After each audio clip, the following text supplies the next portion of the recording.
Nous sommes ravis ce soir, une fois de plus, de poursuivre ce cycle, ce dialogue sur des sociétés ouvertes, une collaboration avec le ministère des Affaires étrangères et de Casa Árabe, et qui a comme objectif de parler et d'explorer certains sujets, certaines questions, certaines interrogations qui sont vraiment au cœur de l'Europe, mais aussi de cette Méditerranée que nous partageons des deux côtés de cette Méditerranée. La séance antérieure a donc aussi tourné aussi autour, était liée aux questions de l'islam. Nous avons eu donc au cours de ce cycle un ensemble de questions récurrentes, par exemple les migrations, l'identité. Il nous a semblé très utile de parler également de quelque chose qui est probablement moins connu, comme le sont ces courants libéraux de l'islam. Comme vous devez le savoir, l'islam, comme d'autres religions, abrite de nombreux courants, de nombreuses interprétations, et dans l'imaginaire collectif occidental, eh bien, très souvent, les courants dominants sont considérés comme les plus fondamentalistes et il semble qu'ils aient gagné un peu de force ces dernières années grâce au soutien de certains pays du Golfe, mais aussi à travers leur présence dans les médias, l'action un petit peu et le regard sensationnaliste et destructeur aussi parfois de certains médias et de l'État islamique aussi en Irak et en Syrie. Néanmoins, ces voix ne sont pas les seules qui existent et ne sont même pas dominantes parmi plus d'1 milliard de musulmans dans le monde. Des islamologues, comme c'est le cas de Rachid Benzine qui est là ce soir, eh bien, défend une perspective historique critique comme une approche du Coran pour prendre de la distance par rapport au texte sacré, et très souvent parfois un peu trop sacralisé même, on peut le dire, et pouvoir l'ouvrir à des interprétations qui prennent en compte le contexte historique et qui puissent être plus cohérents avec peut-être la vie plus actuelle, la vie moderne, d'un côté comme de l'autre côté de la Méditerranée. Donc dans cette conférence, ici à Casa Árabe, eh bien, nous avons souhaité impulser un dialogue entre Rachid Benzine et Luz Gomez, qui est une amie de la maison que nous connaissons bien sûr, qui est professeur des études arabes et islamiques à l'Université autonome de Madrid. Ils sont là ce soir pour analyser donc ces différents courants libéraux de l'islam qui représentent une lecture, une alternative aux interprétations les plus littéralistes, ahistoriques, qui sont parfois fixées dans un passé parfois idyllique, mais qui parfois encouragent le fanatisme ou l'extrémisme religieux. Voilà, moi je serai là justement pour faire attention au temps et nous souhaiterions à la fin écouter vos opinions, vos questions, mais pour le moment, voilà, je vais faire une brève présentation de nos invités. Rachid Benzine est islamologue, spécialiste en herméneutique coranique. C'est une figure très importante de l'islam libéral, francophone. Il est chercheur au Fonds Paul Ricoeur. Il a été professeur à l'Institut d'études politiques d'Aix-en-Provence. Et parmi ses publications se trouvent les niveaux penseurs de l'islam. Le Coran expliqué aux jeunes, le Coran explicado a los jóvenes, y con el autor que Christian Delorme, tenemos tantas cosas que decirnos por un diálogo verdadero entre cristianos y musulmanes. También ha escrito La República, la Iglesia y el Islam. Ha también publicado y adaptado al teatro una novela epistolar, Lettres à Nour o Cartas a Nour, que tuvimos la oportunidad de ver hoy también un ensayo en colaboración con la Real Escuela avec l'école supérieure d'art dramatique ici. Salón de Embajadores en Casa Árabe, una Ici à Casa Árabe, nous avons vu une représentation très esperemos émouvante et vraiment très impressionnante. volver a hacer más Nous adelante espérons en un pouvoir horario la al que puedan représenter de asistir nouveau à un ustedes. horaire où vous Estará puissiez y entonces assister. Rachid conversando Donc con Rachid Luz va Gómez, que discuter es avec Luz profesora Gómez, qui est titular de estudios professeur árabes des études islámicos arabes et en islamiques la à UAM. l'Université Es autonome de especialista Madrid. en Elle est ideologías spécialiste en árabes idéologie contemporáneas. arabe Ha publicado el contemporaine. Elle diccionario a de publié le Islam e dictionnaire de Islamismo que hemos l'islam et presentado en Casa islamisme Árabe que nous hace avons muy poco. présenté ici à Casa Entre la Árabe, Sharia y la entre Jihad, la charia et una la historia djihad, intelectual une del histoire islamismo, intellectuelle de y l'islamisme, marxismo, et islam le e marxisme, islamismo, el proyecto de islamisme Adil et un Hussein. projet d'Adil En Hussein. 2012, En Luz obtuvo el Premio 2012, Nacional de elle a Traducción obtenu le también prix national por de su versión de traduction En pour sa presencia de la version ausencia de En del présence poeta et palestino un Mahmoud enseignement Darwish. d'un Pues poète los dejo palestinien. entonces con Voilà, je Luz vais vous Gómez laisser y avec Rachid eux Benzine. pour qu'ils discutent autour de cette question. Je vous laisse la parole. Et parallèlement, je me demande si cette proposition que tu lances n'est pas une proposition de quelque chose qui aujourd'hui, lors d'un repas avec une collègue palestinienne, elle disait c'est les préoccupations du premier monde, les soucis du premier monde. À un moment donné, quand on disait que nous étions préoccupés à l'université d'une chose ou d'une autre, elle a dit ce sont les préoccupations du premier monde. Nous, elle est palestinienne, sa situation concrète, elle est connue. Nous avons d'autres soucis. Je me demande alors si cette proposition que tu lances peut-être pourrait nous pousser à un islam du premier monde, pour ainsi dire. Je ne partage pas cette idée du premier monde parce que je pense que l'individu, il est inscrit dans des réseaux plus ou moins larges, plus ou moins grands, plus ou moins complexes, et que l'individu n'existe pas en lui-même. Et je pense qu'à partir du moment où cet individu s'inscrit dans cette subjectivité-là, rien ne l'empêche de participer à des combats collectifs, à des débats collectifs, à des utopies collectives. Mais je crois qu'il faut sortir, peut-être, me semble-t-il, de cette illusion dans laquelle beaucoup de musulmans se sont inscrits, c'est-à-dire de cet islam comme identité. Et je crois que le drame, c'est que l'islam n'est plus vécu comme une vérité existentielle, transformatrice, ou qui a des choses à dire sur le monde. C'est d'abord la préoccupation identitaire. Et donc c'est une crise identitaire, c'est une crise de légitimité à l'intérieur de l'islam qui fait qu'il y a ce besoin identitaire qui se développe, qui passe souvent par le normatif, à savoir l'alimentaire et le vestimentaire. Et je crois que l'individu n'est pas simplement musulman, il est inscrit aussi dans un pays, il a des nationalités auxquelles il participe, il est dans des associations, dans des universités, dans des combats. Et je crois que c'est ce travail entre cette idée de la subjectivité, cette idée de l'individuation qui me semble important, mais cette idée de la subjectivité ne renonce pas du tout à cette idée de la responsabilité et cette responsabilité collective. Mais je crois que le chemin que j'essaye de tracer, il est beaucoup plus modeste, mais il vient aussi alimenter des luttes qui sont un peu beaucoup plus grandes. Mais si l'avènement du sujet n'advient pas, ça sera très difficile de pouvoir avoir je dirais ce combat collectif, sinon on a quelque chose qui va se jouer beaucoup plus sur le ressentiment, tel que par exemple quand Daesh propose le rêve de la dignité, il va jouer sur la question du ressentiment, sur la question de l'humiliation, sur la question des injustices, et on voit bien comment ce type d'idéologie, qui est à la fois théologique et politique, peut mener lorsque la révolution passe par cette idée de la violence.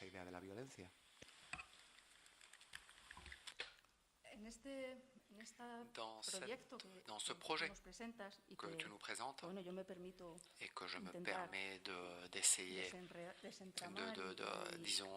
de décrypter, et je fais en quelque sorte un peu de quelque chose que j'aime beaucoup, c'est l'avocat du diable, mais il faut le comprendre comme ça. Et je me demande quelle est la place, quel est l'espace disponible pour les luttes, les demandes, les revendications qui historiquement ont rassemblé les musulmans au-delà de l'identité comme musulmans et qui ont trait aux droits de l'homme par exemple, à l'égalité entre hommes et femmes, au rôle des minorités, comment à partir de ce projet de l'individu, on peut aussi intégrer ou récupérer ou véhiculer ces questions qui ont été fondamentales, non pas pour ces courants de l'islam que tu mentionnes, les salafistes, les djihadistes, mais pour d'autres groupes qui ont été des militants dans la gauche islamique, par exemple le groupe d'Égyptiens comme Hassan Hanafi, Ali Hussein, Tariq al-Bishri aussi, que j'ai mentionné auparavant, et qui ont conçu les possibilités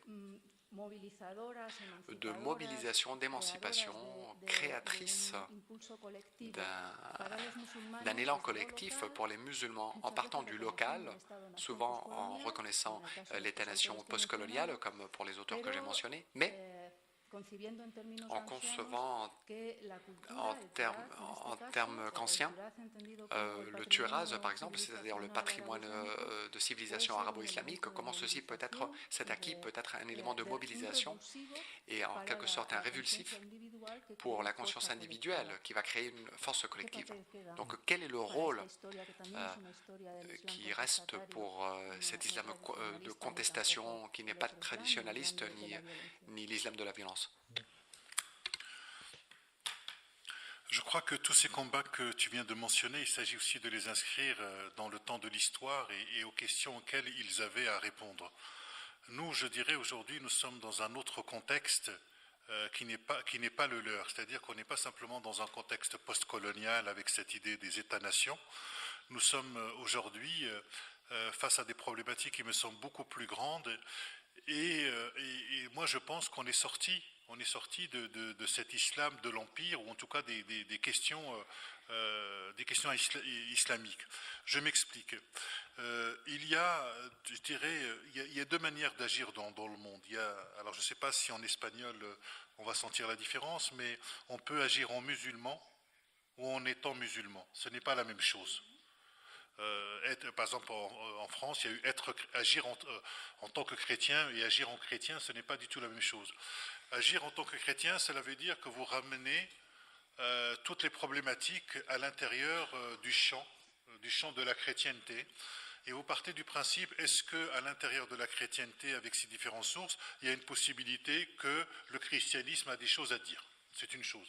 Puis il y a le fait d'agir en chrétien, c'est-à-dire que vous êtes mu par un certain nombre de valeurs qui sont issues de votre patrimoine et dans lesquelles vous allez rencontrer d'autres qui, eux, ne sont pas du tout, en tout cas ne viennent pas de votre confession et partagent ces mêmes valeurs.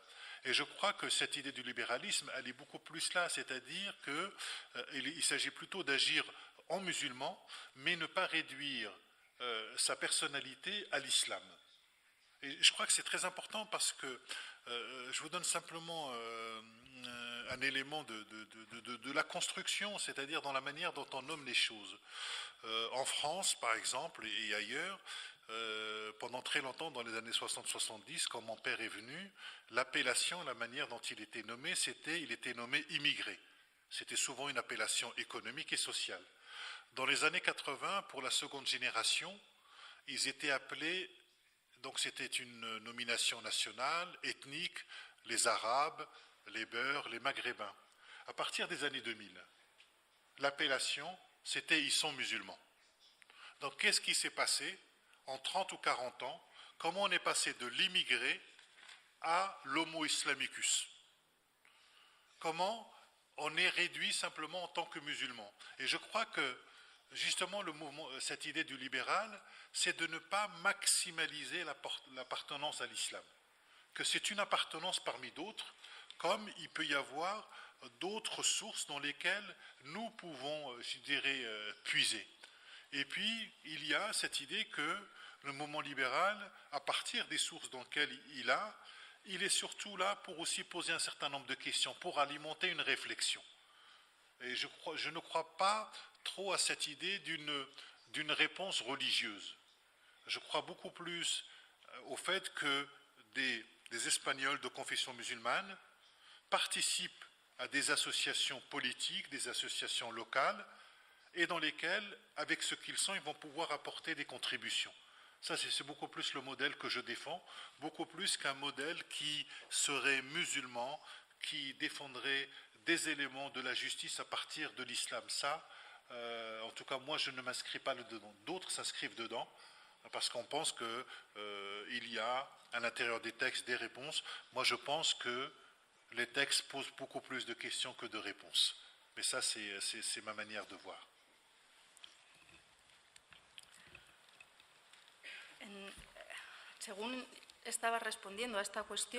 Au moment de répondre à cette question de l'accumulation des identités qui fonctionnent dans l'individu, au moment de faire face aux défis, aux challenges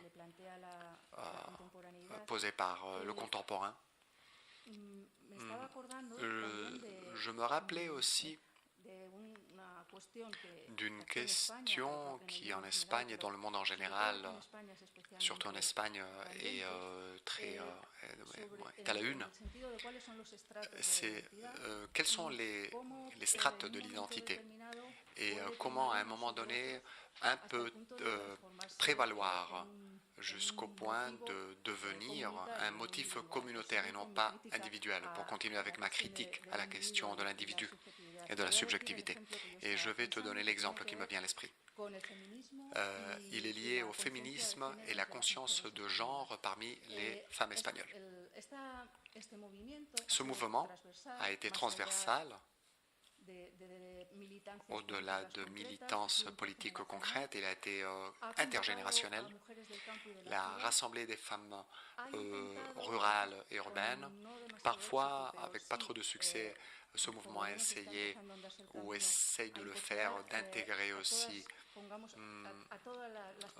toutes les personnes racialisées, qu'on appelle racialisées, c'est-à-dire qui ne sont pas comme moi, blanches, d'origine européenne, famille chrétienne, avec des études universitaires, avec mon salaire tous les mois.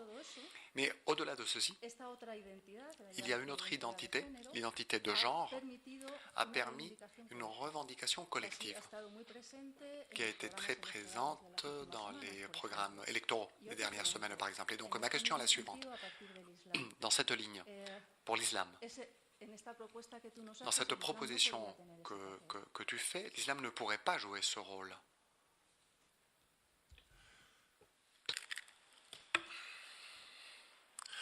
Je ne suis pas... en tout cas, moi j'ai du mal avec les mouvements racialisés. Parce que les mouvements racialisés, autant je peux comprendre cela de manière intellectuelle, sur la place d'un certain nombre de minorités, dans l'expression, dans l'espace public, mais quand la race, entre guillemets, où l'identité devient le seul facteur à partir duquel je m'exprime et auquel je revendique des droits par rapport à un certain nombre d'autres, où les autres sont exclus, c'est très difficile parce que ce qui se passe avec ce mouvement de racialisation, quand on le pousse jusqu'au bout, il n'y a pas si longtemps, j'étais à New York et à un moment, sur la condition des Noirs, il y avait un jeune professeur blanc qui avait fait de très bons travaux sur cette condition-là. Et il y a eu un mouvement qui s'est hissé pour qu'il ne puisse pas prendre la parole, parce qu'on estimait qu'un autre noir était beaucoup plus à même de parler de la condition des Noirs qu'un autre. Et donc, du coup, il y a ce phénomène de segmentation. Moi, je crois beaucoup plus que cette idée de se dire, à partir de nos appartenances diverses, qu'est-ce que nous pouvons apporter au commun, au bien commun. C'est-à-dire que moi, ce qui m'intéresse, c'est plutôt le bien commun, plutôt que cette idée de la parcellisation sur un espace médiatico-politique pour faire entendre des revendications. En France, on est dans un contexte de crise, notamment à la fois en termes de représentation et de représentativité par rapport à un certain nombre de luttes. Par exemple, durant les années 80, il y avait des luttes antiracistes, où il y avait un phénomène, c'était quelque chose de transversal, qui fonctionnait. Maintenant, ce qui se passe, ce que nous voyons, le danger, c'est que les musulmans vont défendre l'islamophobie, Les juifs vont défendre cette idée de l'antisémitisme. Les homosexuels vont défendre toutes les luttes contre l'homophobie. Et donc, on n'est plus capable d'avoir quelque chose qui est transversal. C'est-à-dire qu'on a un éclatement de la société de telle sorte que chaque groupe va revendiquer son propre droit, parfois au détriment de complètement d'autres, mais sans se poser la question de cette revendication dans l'espace public et avec qui. Et c'est ce qui me semble, en tout cas, peut-être aujourd'hui l'une des grandes problématiques, à savoir, en tout cas, quel type d'islam avons-nous à proposer et comment, je le dis, comment le religieux donne à penser. Moi, c'est ça qui m'intéresse. Est-ce que le religieux, à partir de ses sources, à partir par exemple de l'islam de 14 siècles de tradition, est-ce que, à partir des sources, est-ce que les musulmans ont des choses à proposer à la société en termes de questionnement, en termes de réflexion, en termes d'éthique. Donc ça peut être que la contribution en elle-même ne peut pas être normative, parce qu'on n'est plus du tout en tout cas dans les sociétés occidentales, on n'est pas dans des sociétés religieuses. Donc du coup, ça ne peut être qu'en termes de proposition, et que chaque groupe religieux qui cherchera à imposer dans la société sa propre norme à partir de sa référence, je pense qu'aujourd'hui, il est voué véritablement à un échec.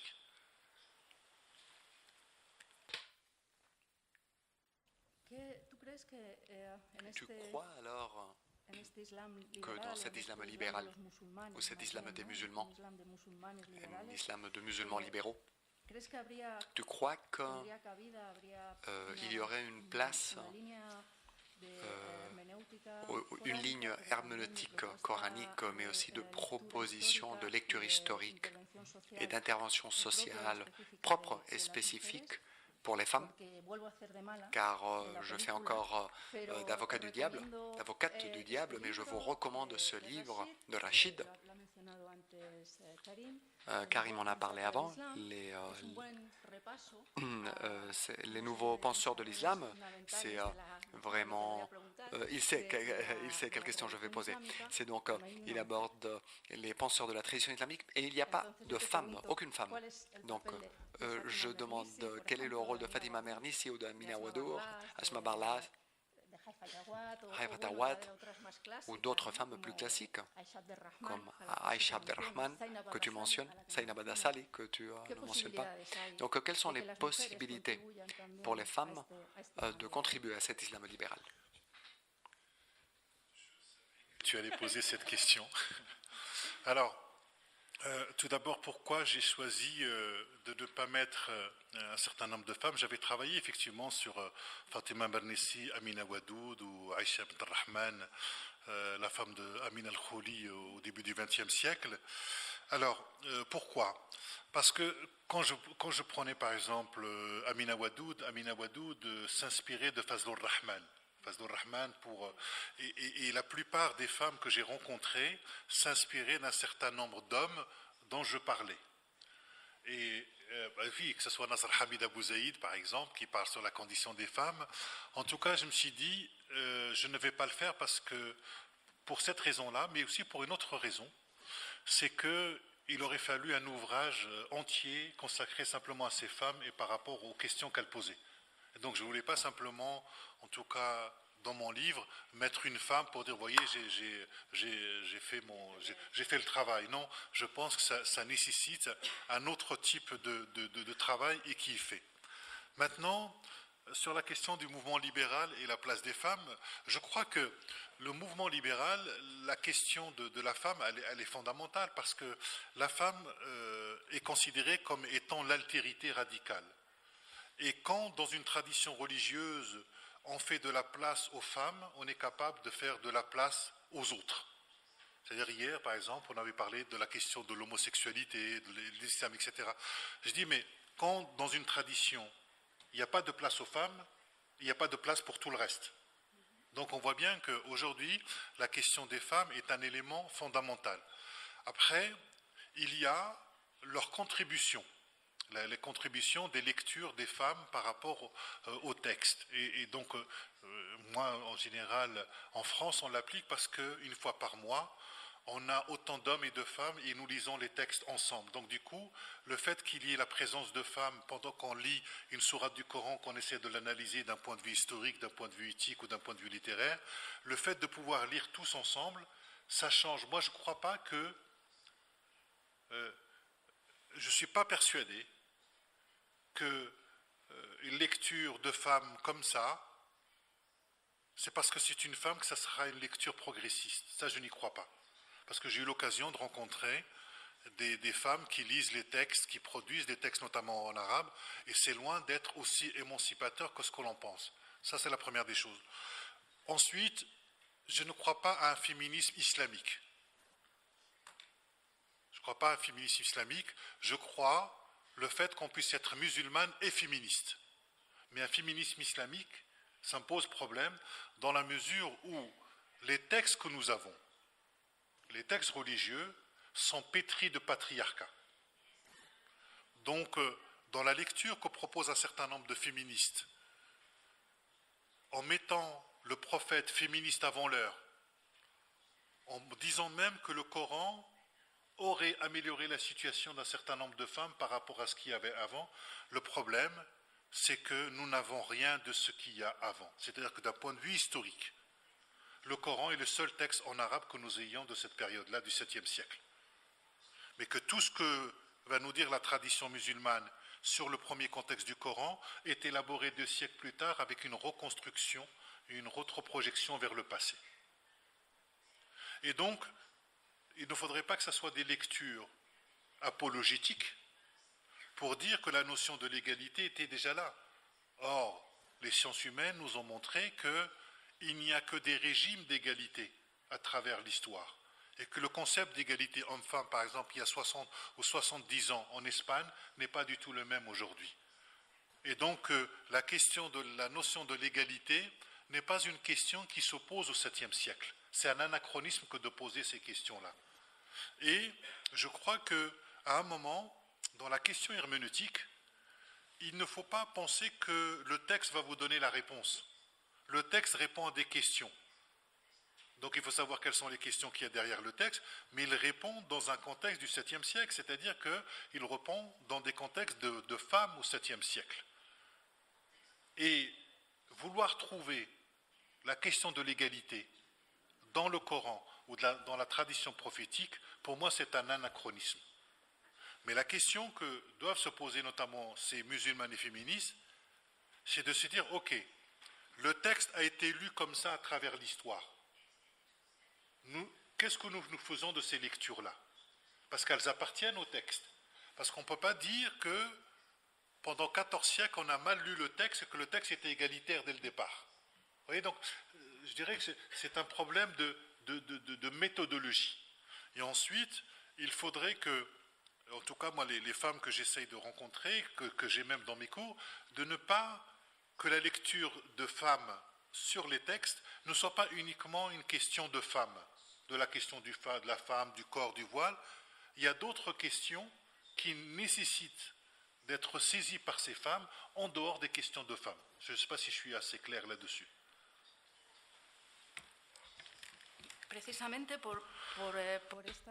Justement, parce qu'il y a ce besoin de lier les revendications féministes ou de genre avec d'autres revendications qui ont plus un caractère transversal, dont tu as mentionné, dont tu as parlé tout à l'heure, eh bien la proposition de ces femmes qui se disent féministes islamiques, moi je respecte ça, moi je ne suis pas musulmane et d'un point de vue épistémologique, je crois que c'est intéressant comme proposition, donc je n'ai pas de conflit avec ça, mais je crois que leur apport est très important dans la mesure où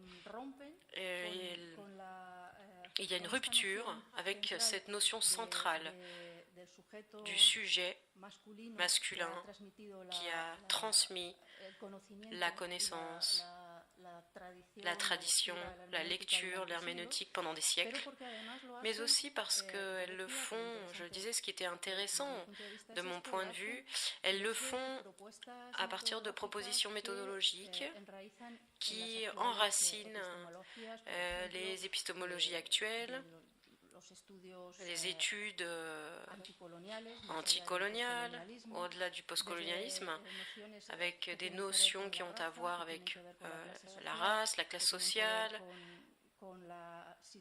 la situation les contextes nationaux. Et c'est la question aussi que je voudrais te poser, c'est dans l'analyse que tu fais de l'herméneutique coranique, eh bien peut-être qu'il manque cette présence, la présence, la notion de classe. Tu m'as dit tout à l'heure que la notion de race, ça ne fonctionne pas pour toi, mais peut-être la notion de classe, la situation dans l'espace et dans le temps aussi. Un exemple. Pour moi, c'est compliqué de comprendre que la proposition de cet islam libéral soit universelle. Je peux comprendre que du point de vue théorique, on puisse le présenter de cette manière, mais moi je me demande comment un jeune égyptien, par exemple, ce qui est le plus proche pour moi, en raison de mon parcours professionnel, mais je pourrais dire un jeune libyen ou un syrien, comment on peut le séparer de son contexte, le contexte actuel dans lequel il est immergé. On connaît tous ces régimes autoritaires, le manque d'avenir, le chaos économique, la répression. Comment on peut intégrer tous ces vecteurs pour cette proposition d'islam libéral? En tout cas, la question de l'islam libéral et la question de l'herméneutique, puisqu'on parle d'herméneutique, l'herméneutique suppose la condition historique du sujet. Je crois que ce soit chez Gadamer ou chez Ricoeur, la condition historique du sujet qui lit, elle est très importante parce que chaque lecteur vient avec des présupposés, avec un certain nombre de questions, puis il y a des horizons de sens attendus dans la lecture dont parle Gadamer, dans Vérité et méthode. Je crois que justement cette question de l'herméneutique, elle est fondamentale parce qu'elle part du principe qu'il y a des présupposés, que nous avons tous des présupposés par rapport à... Nous n'arrivons pas vierges devant un texte, nous arrivons avec des questions, et qui sont les questions du moment.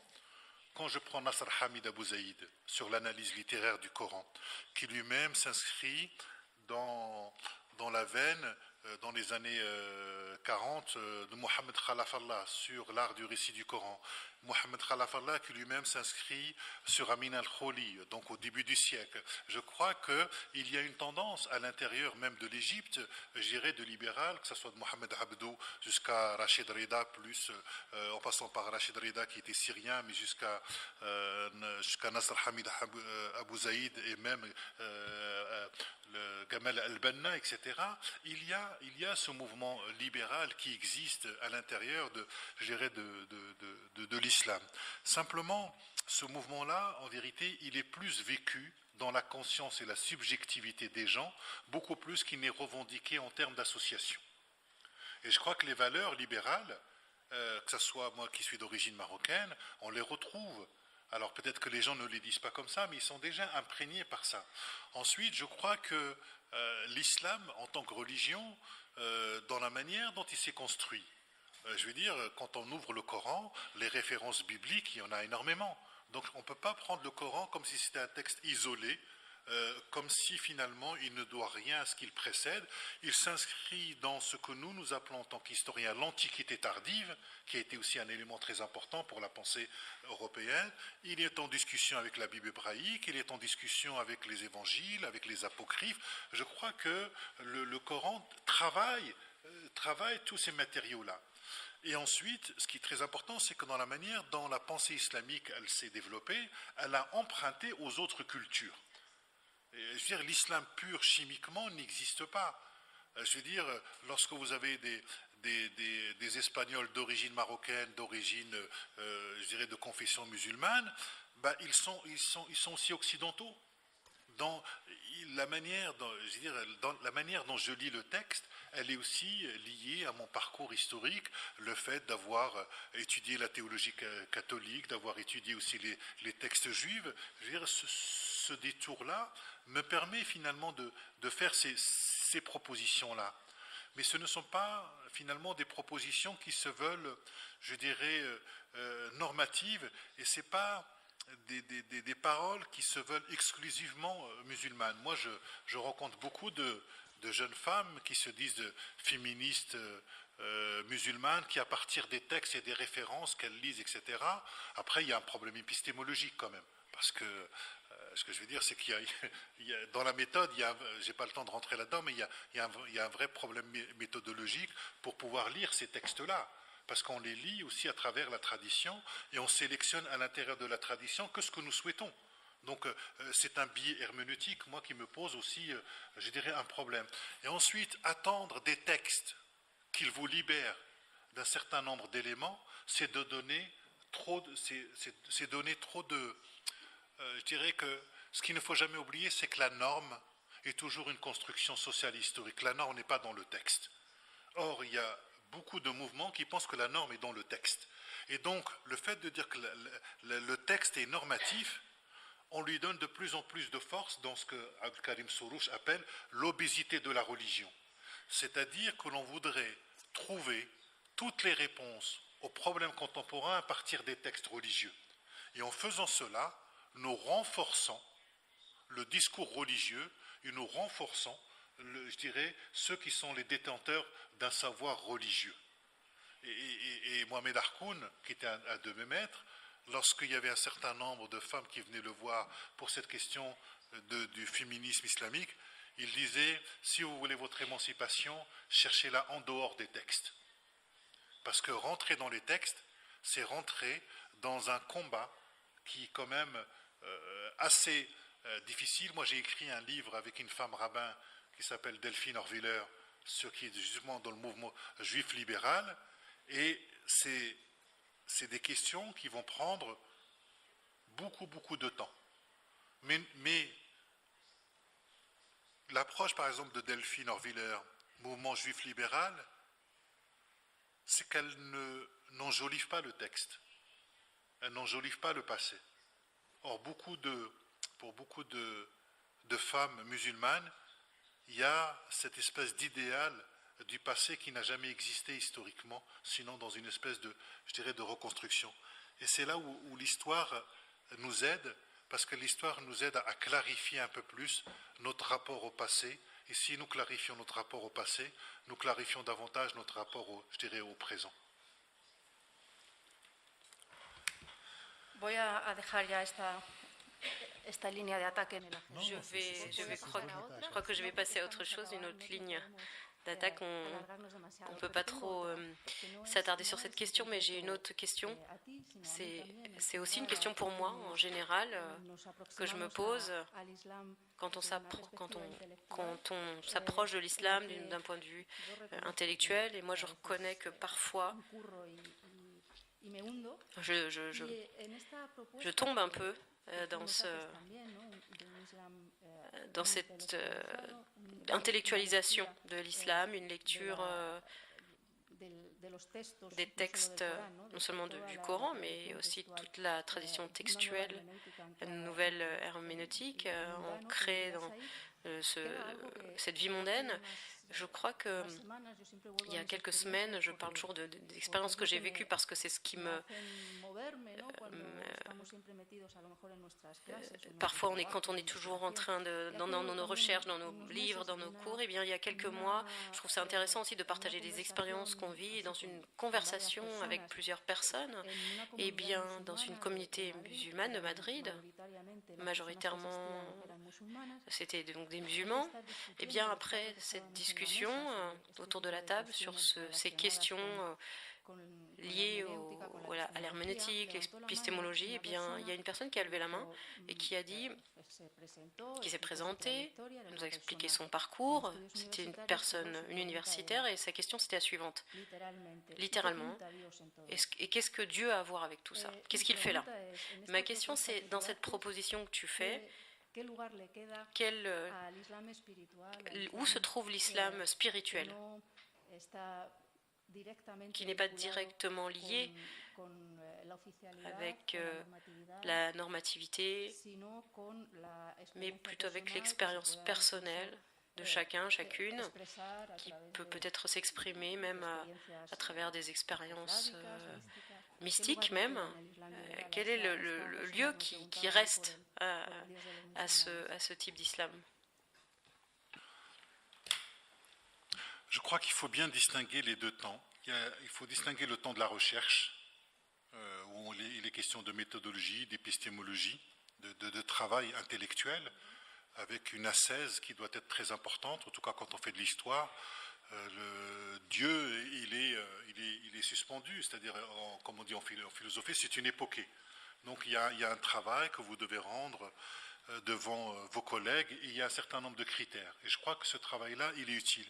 Mais ce travail-là, il est utile aussi pour les croyants parce qu'il y a une possibilité de se réapproprier ce travail-là et de l'intégrer dans le travail de la spiritualité.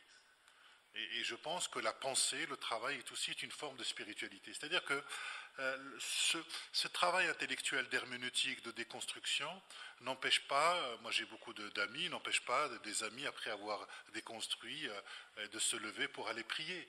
C'est-à-dire que c'est la modalité du croire qui change, c'est votre manière de penser Dieu qui va changer, et de manière intérieure. Mais ça n'empêche pas le travail de la spiritualité, et d'autant plus que, vous savez, le Coran, ça reste quand même un texte récité. Ce qu'il ne faut jamais oublier. C'est-à-dire qu'à la fois, moi, je travaille dessus en tant que document historique, en tant que texte littéraire, d'analyse quand je suis à l'université, mais autant parfois, comme en ce moment, par exemple, pendant le mois de Ramadan, il m'arrive d'écouter la récitation du Coran qui fait advenir d'autres sens. C'est-à-dire que ce qu'il faut savoir, c'est que pour les musulmans, pour beaucoup de musulmans, le fait de réciter le Coran, d'entendre le Coran, ça rend visible la présence de Dieu. C'est-à-dire que même si les gens ne comprennent pas qu'est-ce qui est dit, parce que parfois vous avez des passages juridiques qui sont très ardus, quand vous les lisez en arabe, qu'on prend le temps de l'analyser, et parfois vous avez un récitateur du Coran qui va prendre ces versets, dans la manière dont il va les amener, va émouvoir les gens. La spiritualité, c'est un travail de l'esprit, mais c'est aussi un travail d'émotion, c'est aussi un travail qui est lié à l'imaginaire. Et je pense que pour moi, le travail de la raison n'épuise pas tout.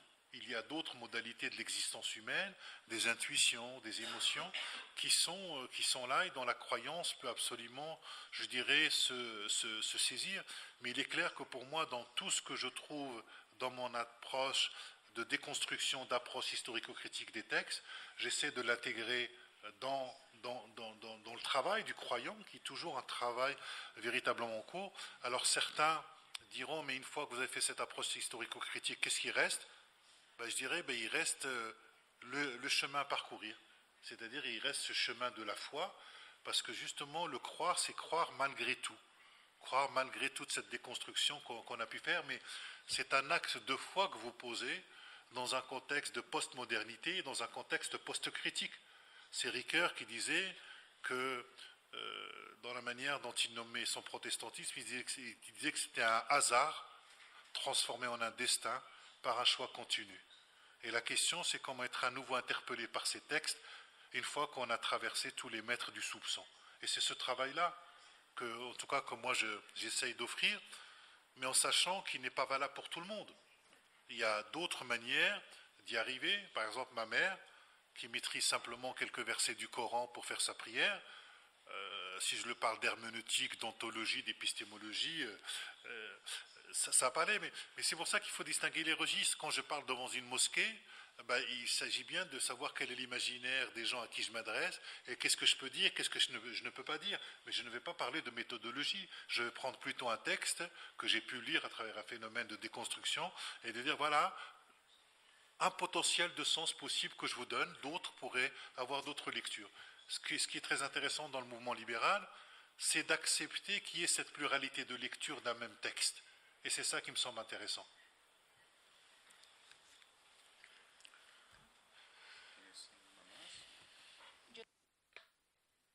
Moi, j'ai d'autres questions, mais en changeant absolument d'approche, je ne sais pas, Karim l'a mentionné, ce que vous...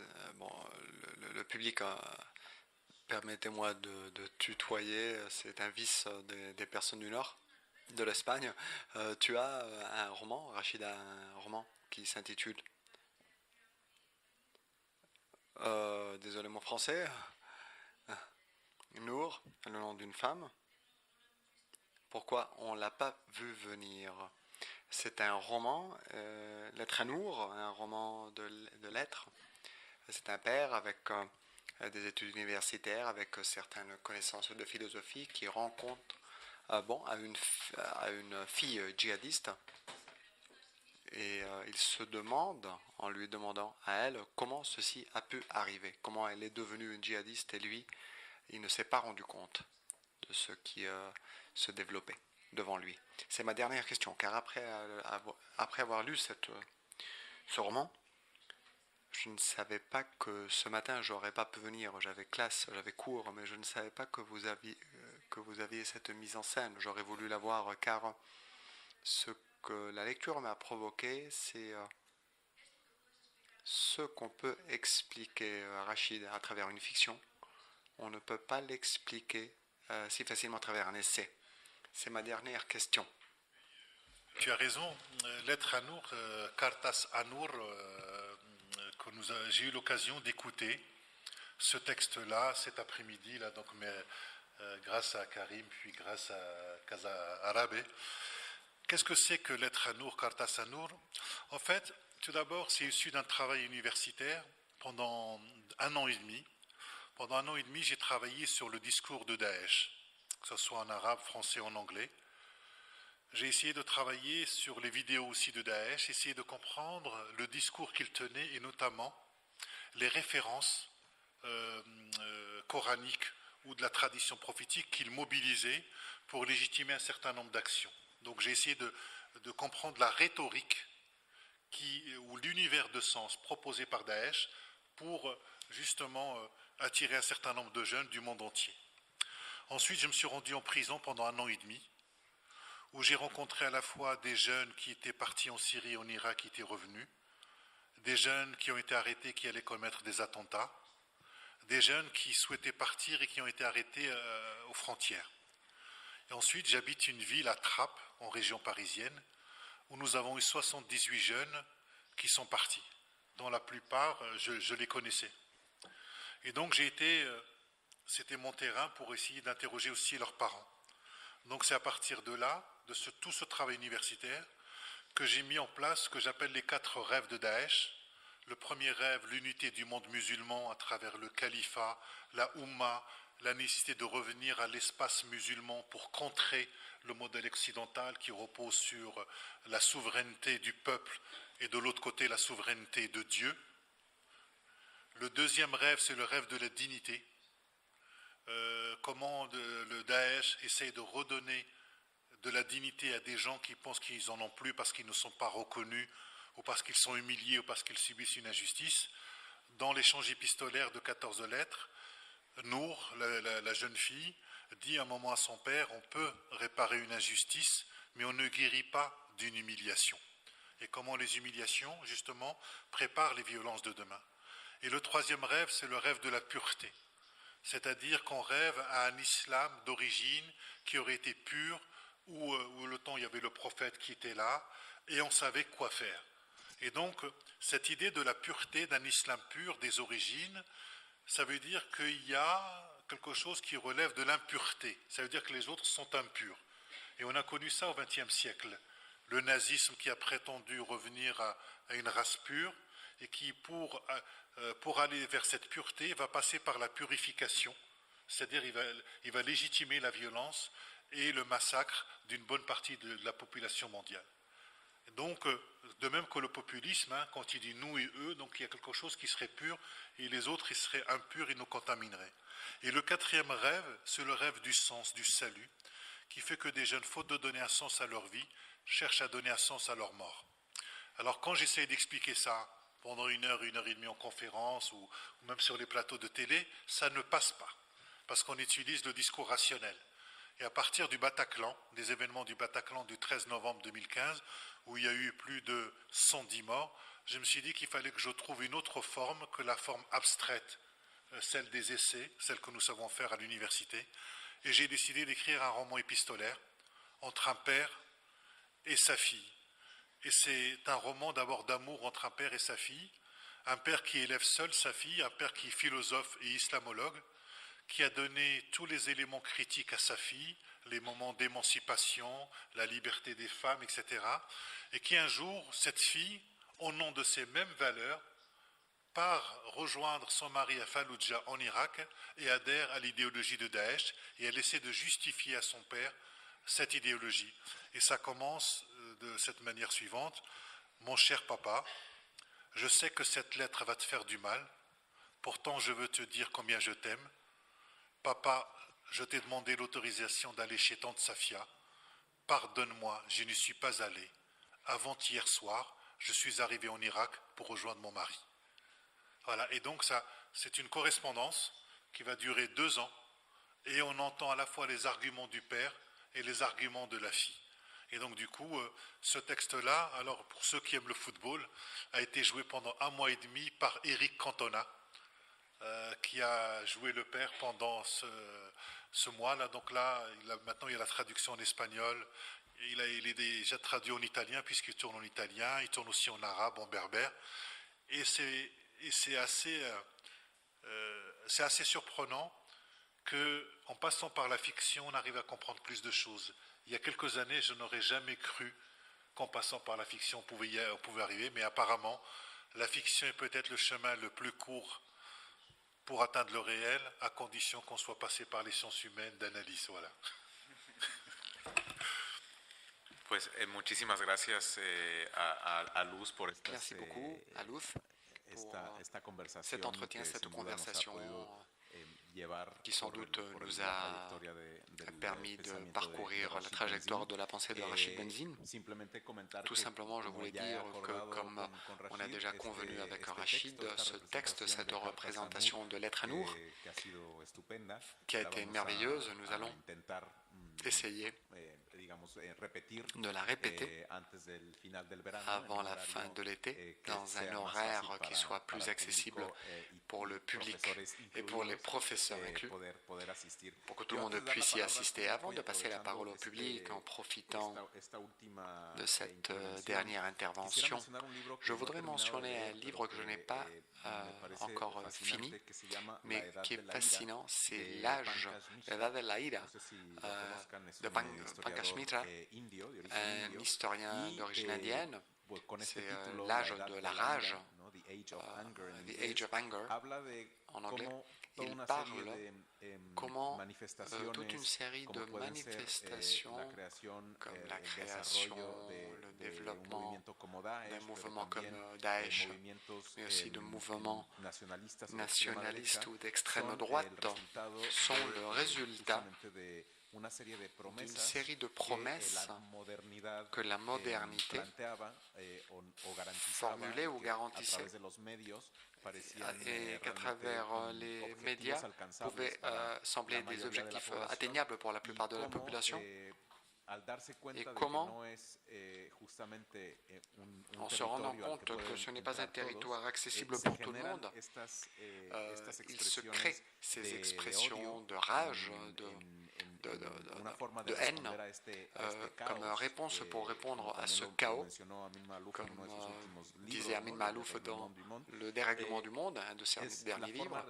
C'est la façon de répondre au chaos, avec plus de chaos, avec ce nihilisme, cette vengeance, qui parfois peut être une vengeance post-coloniale. Et je ne sais pas si, en quelque sorte, ceci est lié aussi à ton analyse, Rachid, de mouvements comme Daesh et de ces interprétations de l'islam qui n'ont pas trait à la religion, mais plutôt sont liées vraiment à une blessure, disons, à une rage de cette déception par rapport aux promesses qui ont été brisées et qui ne sont pas atteignables.